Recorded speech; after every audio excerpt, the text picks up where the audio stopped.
Ndagira ngo nanone unyemerere turebere hamwe ibyemezo by'inama y'abaminisitiri imaze gusohoka aka kanya,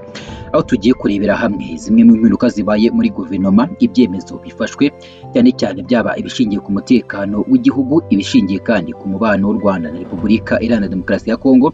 ndetse n'impinduka zibaye mu bigo bya leta muri za minisiteri ndetse no mu makomisiyo atandukanye, aho byose turi buze kuza kubikunyuriramo ndetse tukaza kuba turi buze kubona umwanya mu gusoza ko gusomera ibi byemezo by'inama y'abaminisitiri, ariko rero tugiye kubanza kukunyuriramo bimwe mu bintu by'ingenzi iyi nama yibanzeho, bimwe mu byemezo bikomeye bifatiwe muri iyi nama yari iyobowe na nyakubahwa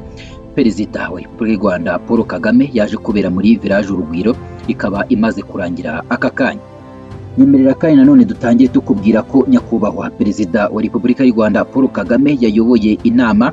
y'abaminisitiri yateraniye kuri uyu wa 17 Ukuboza 2025, ikabera muri village Urugwiro, ndetse iyi nama yaje kuba yagejejweho ibyerekeye n'isinwa ry'amasezerano y'amahoro ndetse n'ubufatanye mu by'ubukungu hagati y'u Rwanda na Repubulika Iharanira Demokarasi ya Kongo, aho ari amasezerano yasinyiwe i Washington DC muri Leta Zunze Ubumwe za Amerika. Iyi nama kandi ikaba inashimangira ubushake bw'u Rwanda bukubahiriza ibikubiye muri aya masezerano muri rusange.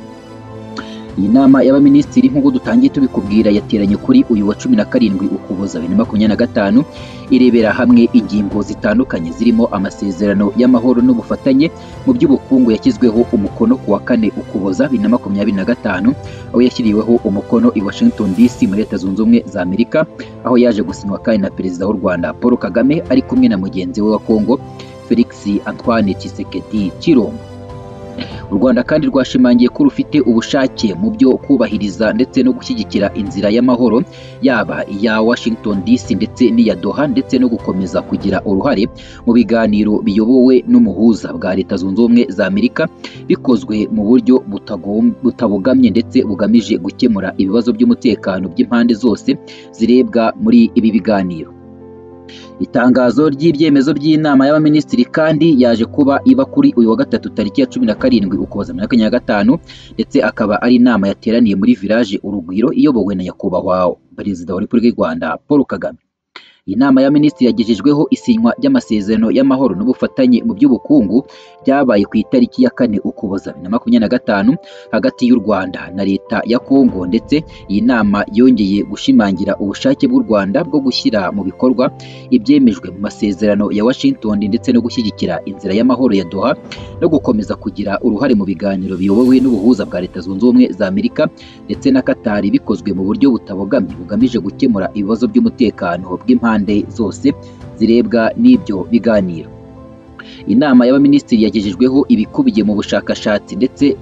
no mu bushakashatsi bwa 7 bw'imibereho myiza n'ubuzima bugaragaza ko hatewe intambwe ishimishije mu bipimo bitandukanye. Iyi nama kandi yaje kuba yiyemeza kongera imbaraga mu buryo abanyarwanda bose barushaho kugerwaho na serivisi z'ibikorwa by'ubuzima.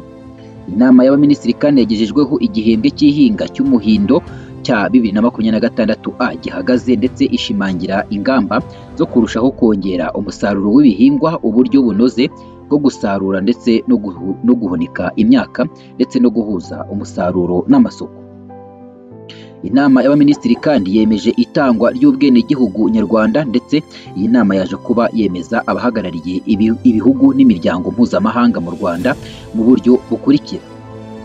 Nasira binti Salim bin Muhammad Ali Shami, uyu nguyu yaje kugirwa cyangwa se yaje kwemezwa nka ambasaderi wa Sultana ya Oman mu Rwanda, ifite icyicaro i Nairobi muri Kenya. Nanone kandi Beri Bayi Sadikov, uyu nguyu yagizwe ambasaderi wa Kazakhstan mu Rwanda, aho nayo ifite icyicaro i Nairobi muri Kenya. Dr Richard Amenya, uhagarariye gahunda zihuriweho z'umuryango w'abibumbye mu kurwanya sida UNAIDS mu Rwanda, akaba n'umuyobozi w'ibiro bya UNAIDS bikorera mu bihugu bitandukanye, ufite icyicaro muri Kenya, nawe yaje kwemezwa mu Rwanda. Inama y'abaminisitiri kandi yashyize mu myanya abayobozi bakurikira: abagize inama y'ubuyobozi ya WASAC Group barimo Shengumeni Lionge, uyu nguyu akaba yagizwe perezida, mu gihe kandi Dederi Wimana yaje kugirwa vice perezida. Dr Jean Pierre Nshimyimana yagizwe ugize inama y'ubuyobozi. Albert Munyabugingo agirwa ugize nawe inama y'ubuyobozi, mu gihe kandi Juliette Kavaruganda nawe yagizwe mu bagize inama y'ubuyobozi mu kigo cya WASAC, akazamo kandi Gema Maniraruta yaje kugirwa umuyobozi ugize inama y'ubuyobozi nawe, tutibagiwe kandi na Juliette Gakwerere nawe waje kugirwa mu bagize inama y'ubuyobozi. Muri WASAC Utility kandi Maxime Marius Mwiseneza niwe wagizwe umuyobozi mukuru, mu gihe kandi nanone haje kuba izindi mpinduka zitandukanye. Turakwibutsa ko kandi iyi nama ari iya nyuma ibaye muri uyu mwaka, ndetse ikaba ari inama isoza umwaka, ndetse iyi nama kandi yaje kuba ifatirwamo imyanzuro mubashe kuba mwumva, ndetse akaba ari inama y'ibyemezo cyangwa se akaba ari inama ya kabineti ije ari iya nyuma cyangwa se ifunga umwaka wa 2025, ndetse akaba ari inama ije ikurikira iyindi yari yabaye mu kwezi gushize yanze kugaragaramo impinduka zitandukanye. Irako nkuko twari twabigusezeranyije kandi twakunyuriramo muri bimwe muri itangazo cyangwa se mu bikuye muri iri tangazo ryaje kuba risohorwa n'ibyemezo by'inama y'abaminisitiri yaje kuyoborwa na nyakubahwa Perezida wa Repubulika y'u Rwanda Paul Kagame. Iri tangazo reka turi kunyuramo rigira riti kuwa gatatu tariki ya 17 Ukuboza inama y'abaminisitiri yateraniye muri village Urugwiro iyobowe na nyakubahwa Perezida wa Repubulika y'u Rwanda Paul Kagame yaje gufata imyanzuro ikurikira. Ingingo ya mbere, inama y'abaminisitiri yagejejweho isinywa ry'amasezerano y'amahoro n'ubufatanye mu by'ubukungu byabaye ku itariki ya 4 Ukuboza 2025 hagati y'u Rwanda na Repubulika Iharanira Demokarasi ya Kongo, cyane cyane mu gushimangira amahoro ndetse n'umutekano hagati y'ibihugu byombi. Inama y'abaminisitiri kandi yongeye gushimangira ubushake bwa leta y'u Rwanda bwo gushimangira ndetse no gushyira mu bikorwa ibyemejwe mu masezerano ya Washington, ndetse akaba ari amasezerano yaje kuba ashyirwaho umukono n'abayobozi b'ibihugu bombi, ndetse iyi nama y'abaminisitiri yaje kwemeza ndetse inagaragaza ubushake bwa leta y'u Rwanda no gushyira mu bikorwa aya masezerano yasinyiwe i Washington, ndetse no gushyigikira inzira y'amahoro ya Doha no gukomeza kugira uruhare mu biganiro biyobowe n'ubuhuza bwa Leta Zunze Ubumwe za Amerika bikozwe mu buryo butabogamye ndetse bugamije gukemura ibibazo by'umutekano by'impande zose zirebwa n'ibyo biganiro. Inama y'abaminisitiri kandi yagejejweho ibikubiye mu bushakashatsi bwa 7 ku mibereho n'ubuzima bugaragaza ko hatewe intambwe ishimangira ndetse inashimishije mu bipimo bitandukanye. Inama y'abaminisitiri kandi yemeje kongera imbaraga mu buryo abanyarwanda bose barushaho kugerwaho na serivisi n'ibikorwa by'ubuzima muri rusange.